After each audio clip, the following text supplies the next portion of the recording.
धर्म प्रेमी बंधुओं, मेरे इस चैनल में आपका स्वागत है। पिछले वीडियो में मैंने नमो सिद्धाणम तृतीय पद द्वितीय पद के बारे में बताया था। आज मैं तृतीय पद लघु आयरियाणम के बारे में कुछ प्रकाश डालूंगा। आप अधिक से अधिक मेरे इस चैनल को लाइक करें, सब्सक्राइब करें, शेयर करें और जन जन तक पहुँचावें। नमोकार मंत्र की शक्ति का सभी लाभ ले सकें। नमोकार मंत्र का तृतीय पद में आचार्य परमेश्वरी को नमोस्तु किया गया है। चतुर्थ काल में समोसरण में स्थित गणधर देवों को जो महत्व है, वही महत्व गणधर एवं श्रुत केलियों के अभाव में पंचम काल में आचार्य परमेश्वरी का है। सम्यक दर्शन, ज्ञान एवं चारित्र की प्रखरता से मुनि संघ की अधिपति होते हैं। पंचाचारों का स्वयं पालन करते हुए संगस्थ अन्य मुनियों से भी पालन कराते हैं। शास्त्र रचना, धर्मोपदेश के साथ भव्य आत्माओं को जैनेश्वरी दीक्षा, नियम व्रत प्रदान कर मोक्ष मार्ग पर अग्रसर करने के लिए उत्तरदायित्व उनके ऊपर ही रहता है। नमोकार महामंत्र के जाप एवं चिंतन में 36 गुणों से मंडित आचार्य परमेश्वरी का महत्वपूर्ण स्थान है। आचार्य परमेश्वरी के 36 गुणों में 12 तप, 10 धर्म, पंचाचार, 6 आवश्यक, त्रैगुप्ती समाहित हैं। इनकी विवेचना इस प्रकार है। आचार्य परमेश्वरी के 36 गुण बताए, 12 तप बताए। अब तप क्या है उसके बारे में बताते हैं कि जैसे साधन से माध्यम से अनादि के विषय कषायों में निरुक्ति, कर्म मल से मलिन पतित आत्मा को पावन बनाया जाए, अर्थात विभाव से सद्भाव की ओर आकर्षित किया जाए, उसे तप कहते हैं। यह तप 12 बाह्य और अंतरंग के भेद से 2 प्रकार का है। प्रत्येक के 6 भेद हैं। बाह्य तप, ये बाहरिंग तप बाह्य पदार्थों के आश्रय से होते हैं एवं प्रत्यक्ष दिखाई देते हैं, इसलिए इन्हें बाह्य तप कहते हैं। इनके 6 भेद हैं: अनशन, अवमौदर्य, वृत्ति परिसंख्यान, रस परित्याग, विविक्त शय्यासन और कायाक्लेश। अनशन विषय कषाय एवं चारों प्रकार के आहार के सम्यक परित्याग को अनशन या उपवास कहते हैं। उपवास का मूल उद्देश्य अपनी आत्मा में यथार्थ स्वरूप की ओर दृष्टिपात करना, स्वयं संयम की सम्यक साधना, राग निवृत्ति और ध्यान की सिद्धि है। दूसरा है अवमौदर्य, संयम के प्रमाद सहित संयम में प्रमाद रहित प्रवृत्ति, संतोष, शांति, स्वाध्याय की पूर्णता, निद्रा विजय एवं निरतिचार, सामायिक सिद्धि के लिए भूख से कम भोजन करना अवमौदर्य एवं उनोदर नाम का तप है। तीसरा व्रत परिसंख्यान, आहार के लिए जाते समय कोई विशेष नियम लेकर के चलना व्रत परिसंख्यान नामक तप है। इसका उद्देश्य अपनी चित्तवृत्ति पर विजय प्राप्त करना है एवं भोजन संबंध से आसक्ति को क्षीण करना है। चौथा रस परित्याग, ध्यान की सिद्धि के लिए इंद्रियों तथा निद्रा पर विजय प्राप्त करने के लिए कामवर्धक घी आदि गरिष्ठ पदार्थों का या अन्य रस विशेष का यथा योग त्याग करना रस प्रत्याग नाम का तप कहलाता है। विविध शय्यासन, ब्रह्मचर्य, स्वाध्याय तथा ध्यान की सिद्धि के लिए एकांत एवं पवित्र स्थान में शयन करना तथा आसन लगा करके विविक्त शय्यासन नाम का तप है।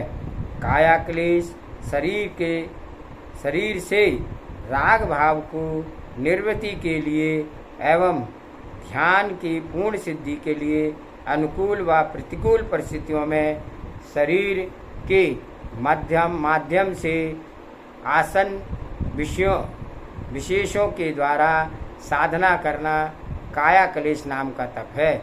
इसी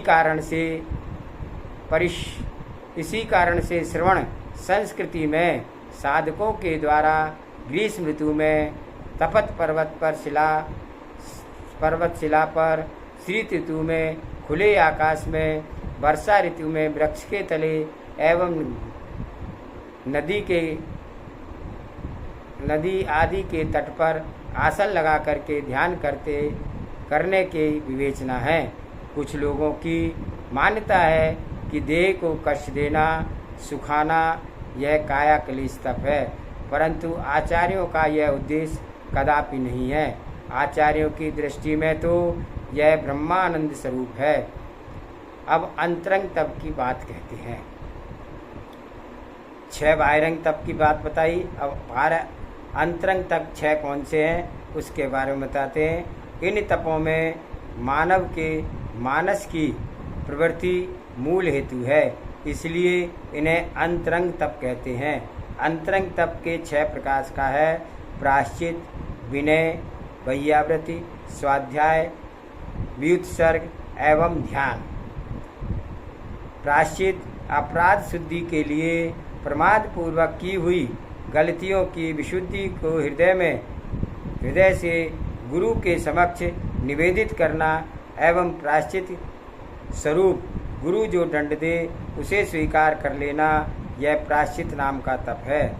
इसके 9 भेद हैं: आलोचना, प्रतिक्रमण, सद्भय, विवेक, व्युत्सर्ग, तप, छेद, परिहार एवं उपास्थापना। दूसरा तप है विनय। पूज्य पुरुषों के समक्ष आने पर आदर भाव से खड़े होकर के उच्चासन देना, रत्नत्रय एवं उसके धारक पुरुषों का नम्रता पूर्वक अभिनंदन करना विनय तप कहलाता है। यह भी 4 प्रकार का है: ज्ञान विनय, दर्शन विनय, चारित्र विनय, उपचार विनय। तीसरा वैयावृत्त तप। सेवनीय पुरुषों की शरीर आदि के द्वारा सेवा शुश्रूषा करना, उनकी सब प्रकार की समाधान करना वैयाव्रत नाम का तप है। जिन मुनियों की वैयाव्रत की जाती है वे 10 प्रकार के हैं: आचार्य, उपाध्याय, तपस्वी, शैक्ष, ग्लान, गण, कुल, संग, साधु और मनोज्ञ। चौथा है स्वाध्याय। स्वाध्याय परम तपा। इस पंचम काल में स्वाध्याय ही उत्कृष्ट तप है, तो प्रमाद को छोड़ करके श्रुत के माध्यम से संयम को अर्थात आत्मा के अध्ययन करना स्वाध्याय तप है। इसके 5 भेद हैं: वाचना, प्रच्छना, अनुपेक्षा, आम्नाय और धर्मोपदेश। 5वां है व्युत्सर्ग। व्युत्सर्ग शब्द का अर्थ होता है त्याग। शरीर एवं पर पदार्थों में अहम भाव और एवं ममत्व को छोड़ना व्युत्सर्ग नाम का तप है। इसके 2 भेद हैं: बाह्य व्युत्सर्ग और अभ्यंतर व्युत्सर्ग। और अंतिम है ध्यान। किसी एक विषय के चिंतन में मन को स्थिर करना ध्यान कहलाता है। जब मन की बाह्यमुखी प्रवृत्ति को अंतर्मुखी बना करके चित्त की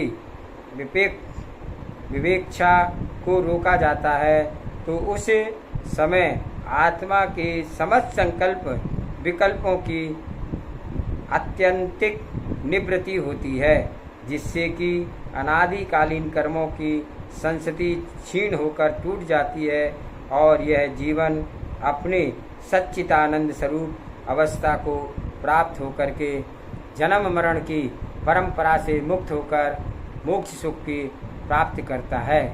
इस ध्यान के 4 भेद हैं: आर्त ध्यान, रौद्र ध्यान, धर्म ध्यान, शुक्ल ध्यान, इन इस प्रकार से ध्यान, आर्त ध्यान और रौद्र ध्यान संसार के वर्धन के कारण है तथा धर्म ध्यान और शुक्ल ध्यान मुक्ति के कारण है। इस प्रकार 12 तप का संक्षिप्त में विवेचन पूरा हुआ। वे आज के वीडियो में इतना ही। आगे के वीडियो में आगे मैं बताऊंगा आचार्य परमेष्ठी के और गुण कौन से हैं। इस प्रकार से तीसरी परमेष्ठी आचार्य परमेष्ठी का विवेचन आप जानेंगे और इसको जान करके लाइक करें, सब्सक्राइब करें, शेयर करें और अपने सद्भाव को, श्रद्धा को बढ़ाएं और आचार्य परमेष्ठी को नमोस्तु करते हुए आप सभी को जय जिनेन्द्र, जय जिनेन्द्र, जय जिनेन्द्र।